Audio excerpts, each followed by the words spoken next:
Today we are going to discuss chapter number 5 liquid state। आज हमारे पास liquid state में property है vapor pressure। The pressure exerted by vapors on the surface of liquid at a given temperature is called vapor pressure। जिस तरह नाम से जाहिर है प्रेशर ऑफ वेपर्स, या हम यू भी डिफाइन कर सकते हैं कि the pressure exerted by vapours when the rate of evaporation become equal to rate of condensation. मैं लेता हूं एक कंटेनर, इस कंटेनर में मेरे पास है लिक्विड, मैं लेता हूं। नाउ जब हम इसको हीट देते हैं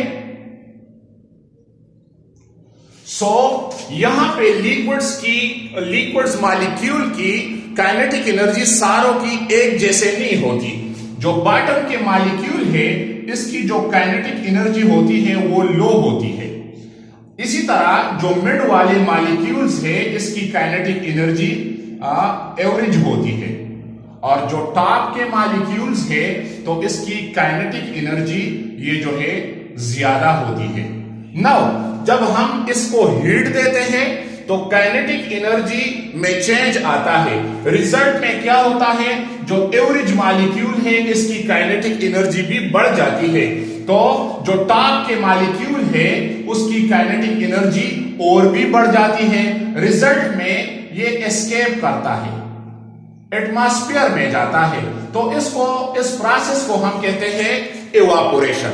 नाउ ओपन कंटेनर में तो ये वेपर्स जो है एयर के साथ मिक्सअप हो जाते हैं, वो जो है एस्केप कर जाते हैं। लेकिन यहां पे हमने लेना है क्लोज कंटेनर, इस पे हमने ढक्कन रखना है।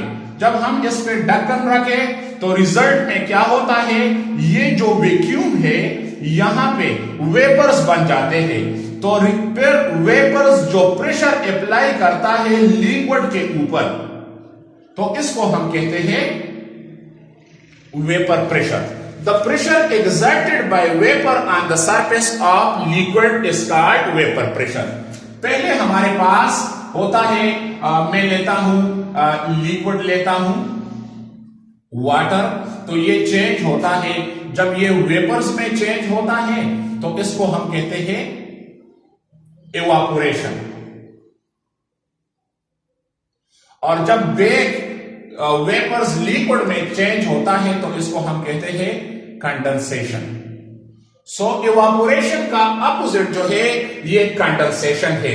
तो जब रेट ऑफ इवापोरेशन और रेट ऑफ कंडेंसेशन इक्वल हो जाए और वेपर उसी वक्त प्रेशर अप्लाई कर ले तो इसको हम कहते हैं vapour pressure.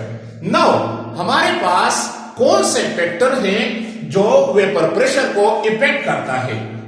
The factors affecting vapour pressure, the first factor is, पहला फैक्टर हमारे पास है nature of liquid. Nature of liquid, nature of liquid का क्या मतलब है कि जो लिक्विड है जो इवापोरेशन प्रोसेस से गुजरता है तो आया वो पोलर है या नॉन पोलर है। क्योंकि पोलर में इंटरमॉलिक्यूलर फोर्स स्ट्रांग है तो उसका बॉइलिंग पॉइंट ज्यादा है, रिजल्ट में उसका वेपर प्रेशर कम होता है। और नॉन पोलर में क्योंकि उसमें इंटरमॉलिक्यूलर फोर्सेस वीक है तो इसी वजह से उसका वेपर प्रेशर ज्यादा होता है। कंक्लूजन हमारे पास ये है कि नॉन पोलर में इंटरमॉलिक्यूलर फोर्सेस वीक है तो उसका वेपर प्रेशर ज्यादा होगा। पोलर मॉलिक्यूल्स में इंटरमॉलिक्यूलर फोर्स स्ट्रांग है तो उसका वेपर प्रेशर जो है ये कम होगा। दूसरा फैक्टर है, the second factor is intermolecular forces. Intermolecular forces. Now, this intermolecular forces is inversely proportional to vapor pressure. क्या मतलब है? जब इंटरमॉलिक्यूलर फोर्स स्ट्रांग होगा, मिसाल के तौर पे मैं लेता हूं वाटर के मॉलिक्यूल में हाइड्रोजन बॉन्डिंग है, हैविंग स्ट्रांग इंटरमॉलिक्यूलर फोर्सेस, तो उसका वेपर प्रेशर कम है एज कंपेयर टू, हम जो है इसका कंपैरिजन करते हैं एसीटोन के साथ जिसका वेपर प्रेशर ज्यादा है। तो वही बात जो नेचर ऑफ लिक्विड और इंटरमॉलिक्यूलर फोर्सेस कोरिलेट है एक दूसरे के साथ, means strong the intermolecular force, weaker कम होगा वेपर प्रेशर, और इंटरमॉलिक्यूलर फोर्स वीक होगा तो वेपर प्रेशर ज्यादा होगा। द थर्ड फैक्टर इज, तीसरा फैक्टर हमारे पास है size of molecule. Size of molecule, अगर लिक्विड के मॉलिक्यूल्स का साइज छोटा है तो उसका इवापोरेशन प्रोसेस तेज होगा, रिजल्ट में वेपर प्रेशर ज्यादा होगा। अगर मॉलिक्यूल का साइज बड़ा है तो उसका वेपर प्रेशर कम होगा। मैं लेता हूं पेंटेन, पेंटेन का मुवाजिना करता हूं C2H12, इसका मुवाजिना करता हूं मैं डीकेन के साथ, C5H12 सॉरी, डीकेन के साथ C10H22, इसके साथ मैं मुवाजिना करता हूं, क्योंकि ये जो मॉलिक्यूल्स है, पेंटेन के मॉलिक्यूल्स का साइज कम है तो इसका वेपर प्रेशर ज्यादा होगा बनिस्बत डीकेन के, जिसके मॉलिक्यूल का साइज जो है बड़ा है तो उसका वेपर प्रेशर जो है कम होगा। द फोर्थ फैक्टर, चौथा फैक्टर हमारे पास है temperature. Temperature. Now, this temperature is directly related to vapor pressure. Means, जब हम evaporation करते हैं तो evaporation एंडोथर्मिक प्रोसेस है। रिजल्ट में जब हम हीट देते हैं तो काइनेटिक एनर्जी बॉटम के मॉलिक्यूल की, मिड के मॉलिक्यूल की और टॉप के मॉलिक्यूल की बढ़ जाती है।